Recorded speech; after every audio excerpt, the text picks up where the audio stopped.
13 अक्टूबर रविवार को आगरा में नेशनल मेडिकोस ऑर्गेनाइजेशन द्वारा 17वीं क्षेत्रीय कॉन्फ्रेंस का आयोजन किया जा रहा है। इस संदर्भ में आज एक प्रेस वार्ता का आयोजन एमएमओ के अध्यक्ष डॉक्टर वनज माथुर के क्लिनिक पर हुआ। इस आयोजन के मुख्य उद्देश्य को लेकर राष्ट्रीय सलाहकार डॉक्टर पवन गुप्ता और कार्यक्रम अध्यक्ष डॉक्टर वीएन कौशल ने ब्रज दर्पण न्यूज को इसकी जानकारी दी। एनएमओ नेशनल मेडिकल ऑर्गेनाइजेशन हर वर्ष ये इस तरह का आयोजन करती है, परंतु इस साल का हमारा मेन उद्देश्य है, जैसा कि आप सबको विदित है कि कुछ महीने पहले जो कलकत्ता में घटना हुई थी, जिसमें एक बहुत ही युवा महिला चिकित्सक की निर्मम हत्या की गई थी, तो इसलिए इस बार हमारा थीम जो है कि स्ट्रेंथनिंग द फीमेल डॉक्टर्स, महिलाओं डॉक्टर्स को हम किस तरह से मानसिक तौर पर, भावनात्मक तौर पर, शारीरिक तौर पर और सामाजिक तौर पर ज़्यादा शक्तिवान या ज़्यादा प्रतिभाशाली या ज़्यादा ऊर्जावान बना सकते हैं, ये हमारी मेन थीम है। और इस पूरी कॉन्फ्रेंस 2 पार्ट में की जा रही है। 2 बजे से 4 बजे तक का जो आयोजन है वो मेडिकल कॉलेज के जो छात्र हैं, अंडर ग्रेजुएट और पोस्ट ग्रेजुएट छात्र हैं, वो लोग करते हैं। उसमें एक बहुत ही महत्वपूर्ण और सामाजिक विषय के ऊपर एक डिबेट का आयोजन किया गया है कि क्या डॉक्टर्स को अगर उनके ऊपर कोई हमला होता है या शारीरिक उनके ऊपर कोई अत्याचार होता है, तो क्या उनको इस बात का अधिकार होना चाहिए कि वो अपनी सेवाएं जनता के लिए बंद कर दें? यह उचित है या अनुचित है? इसके बारे में समाज को भी सोचना होगा और डॉक्टर्स अपनी इस बारे में राय रखें। रेजिडेंट डॉक्टर जो ड्यूटी पर था, उसके साथ दुष्कर्म हुआ, हत्या हुई। उससे पूरे देश में एक बहस चली है कि अस्पताल में जो डॉक्टर रेजिडेंट ड्यूटी कर रहे हैं, उनकी सुरक्षा की हम चिंता कैसे करेंगे। तो एक सुप्रीम कोर्ट ने 10 सदस्यों की जो टीम बनाई है, वो देश भर में सुझाव मांग रही है कि अस्पताल में रेजिडेंट डॉक्टर्स की सुरक्षा के लिए हम क्या कर सकते हैं। तो इसी श्रृंखला में एनएमओ आगरा की ये पहल है। National medical organisation student resident के बीच में काम करती है, तो उनकी चिंताओं को लेके 13 अक्टूबर को जो कॉन्फ्रेंस कर रहे हैं, उसका मुख्य उद्देश्य है कि सुप्रीम कोर्ट में जो हमें पॉइंट्स बताने हैं, जिससे हमारे जूनियर्स रेजिडेंट और जूनियर डॉक्टरों की सुरक्षा सुनिश्चित हो, इसके लिए हम एक कॉन्फ्रेंस कर रहे हैं और उनके जो विचार आएंगे उनको संकलित करके हम उस टीम को देंगे।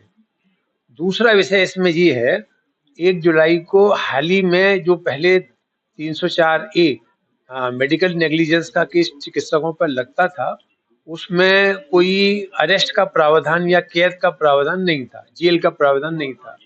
जो BNS 16 है, उसमें ये प्रावधान कर दिया गया है कि चिकित्सकों को 2 साल की कैद भी हो सकती है। ये अपने आप में बहुत बड़ी चिंता की बात है।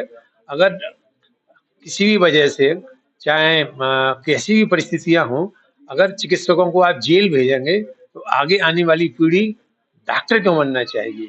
वहीं इसके अलावा एनएमओ के अध्यक्ष डॉक्टर वनज माथुर तथा इस महत्वपूर्ण कॉन्फ्रेंस की सचिव डॉक्टर अर्पिता सक्सेना ने आयोजन के दौरान होने वाले कार्यक्रमों पर प्रकाश डाला। डॉक्टर अर्पिता सक्सेना के अनुसार कार्यस्थल महिला चिकित्सकों की सुरक्षा सुनिश्चित करना समाज व सरकार दोनों की जिम्मेदारी है। मैं डॉक्टर वनज माथुर रेडियोलॉजिस्ट हूँ और करीब 20 साल से ज़्यादा से आगरा में प्रैक्टिस कर रहा हूँ। ये जो नेशनल मेडिकल ऑर्गेनाइजेशन जो है, वो हर साल आयोजन कराती है इस तरह के, जिसमें कि हम ज्वलंत मुद्दे लेते हैं और हमारी कोशिश रहती है कि कई साल हमने ऐसा भी कराया जिसमें कि डॉक्टर पेशेंट रिलेशनशिप के ऊपर हुआ है, सब कुछ हुआ। तो इस तरह के मुद्दे हम लोग उठाते हैं। इस बार जैसे कि सभी जानते हैं, कुछ महीने पहले जो कलकत्ता में बहुत ही जघन्य अपराध हुआ हमारे एक डॉक्टर के साथ कॉलेज कैंपस के अंदर, उससे सभी पूरी जो मेडिकल फ्रेटर्निटी है हमारी, वो बहुत द्रवित है।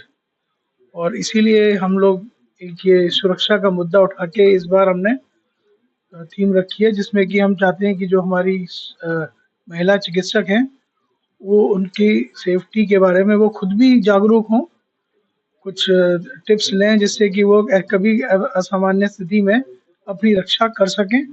दूसरा, क्या हमारे एडमिनिस्ट्रेशन या हॉस्पिटल एडमिनिस्ट्रेशन और समाज को भी क्या क्या दायित्व है उनके कि वो महिलाओं को ज़्यादा सुरक्षित बना सके। तो ये हमारा मेन मुद्दा है और हम इस पे वृहद चर्चा करेंगे संडे को। देखिए लाभ और हानि हमें समय के साथ पता चलती है। ज़रूरत है शुरुआत करने की। शुरुआत किस चीज़ की? जो हिंसा होती है महिला डॉक्टरों के खिलाफ, वो कहाँ से शुरू होती है? वो शुरू होती है समाज से, हम उनकी मानसिकता से।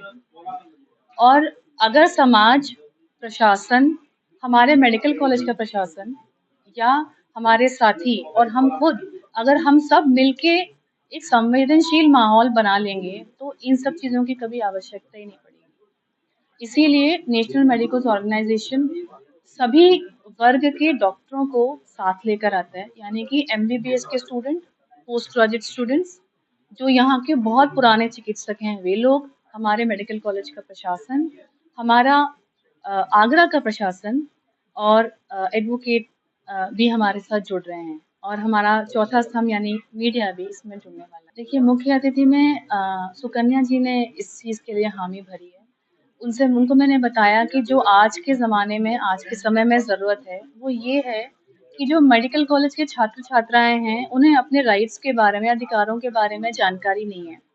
अगर कभी उनके साथ कभी कुछ होता है, जो उनके साथियों के बीच में हो, उनके वरिष्ठों के साथ हो या कभी किसी मरीज़ के अटेंडेंट के साथ हो, ऐसी स्थिति में वो क्या-क्या कर सकती हैं, क्या-क्या उनके लीगल राइट्स हैं, क्या-क्या चीज़ें हैं जो पहले से ही लॉ ने उन्हें दे रखी है, जो उन्हें पता ही नहीं है। ऐसा क्या है जो वो बिना नाम सामने आए, क्योंकि एक महिला डरती है कि उनका जब भी वो कुछ करेंगी उनका नाम बदनाम होगा, चाहे वो कॉलेज में हो, अस्पताल में हो या बाहर हो। बिना नाम सामने आए ऐसा क्या-क्या है जो वो कर सकती हैं, इसके बारे में वो हमें जानकारी देंगी, जिसमें छात्राओं को बहुत इसमें बहुत उनका इंटरेस्ट है। सांस्कृतिक कार्यक्रम में हमारे एमबीबीएस स्टूडेंट्स, चूँकि वो यंग जनरेशन है, उनका एक्सप्रेस करने का तरीका बिल्कुल अलग होता है। उन्होंने एक डांस ड्रामा तैयार किया है जो आरजीकर में हुआ है, उससे रिलेटेड जो हमारी ज़िंदगी चलती है एक मेडिको की, उसके बारे में वो बताएँगे कि हम क्या-क्या चीज़ें महसूस करते हैं, क्या-क्या चीज़ें हमारे साथ होती हैं जब एक एमबीबीएस से लेके पीजी से लेके एक एक पूरी तरीके से कार्यरत डॉक्टर में कन्वर्ट होते हैं। इसके बारे में वो करेंगे। एक कथक का एक छोटा-सा पर एक प्रोग्राम है जिसमें हम, चूँकि संस्कृति से जुड़ना डॉक्टरों के लिए ज़रूरी है, उसको हमने रखा है।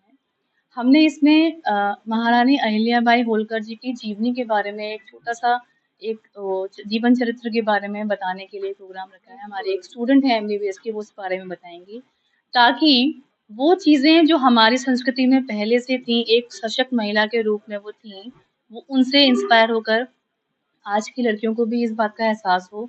आयोजन सचिव डॉक्टर जगदीश गुप्ता और नेशनल मेडिकोस ऑर्गेनाइजेशन के सचिव डॉक्टर करण रावत ने ब्रज दर्पण न्यूज को जानकारी दी। इसमें हम लोग जो एनएमओ की कॉन्फ्रेंस प्रत्येक वर्ष करते हैं, उसमें कुछ इस तरह के टॉपिक्स रखते हैं जिससे कि कॉलेज के स्टूडेंट्स, जो मेडिकल कॉलेज के स्टूडेंट्स हैं, डेंटल कॉलेज के स्टूडेंट्स हैं, उनकी परेशानियों को हम समाज के और प्रशासन के सामने लाएं और उनका निराकरण करवाएं। तो उसके लिए इस साल भी हमने ऐसा ही एक टॉपिक रखा है जिसमें हम फीमेल सेफ्टी के बारे में मुख्यतः बात करेंगे। तो इसमें हम चाहेंगे कि कॉलेज जो है बच्चों के लिए कुछ ऐसे सेशंस ऑर्गेनाइज कराए कि बच्चे जो है सेल्फ डिफेंस टेक्निक सीखें। कुछ इस तरह का एक रेगुलर पीरियड्स या रेगुलर उनके लिए एक क्लासेस टाइप से रहे, जिससे उनको फिजिकली एम्पावर हो, मेंटली मोरली थोड़े स्ट्रॉन्ग बने, जिससे कि जब पेशेंट्स को वो आगे जाके देखें ओपीडी में, चाहे कॉलेज में देखें। मैं एनएमओ का आगरा इकाई का सचिव हूँ।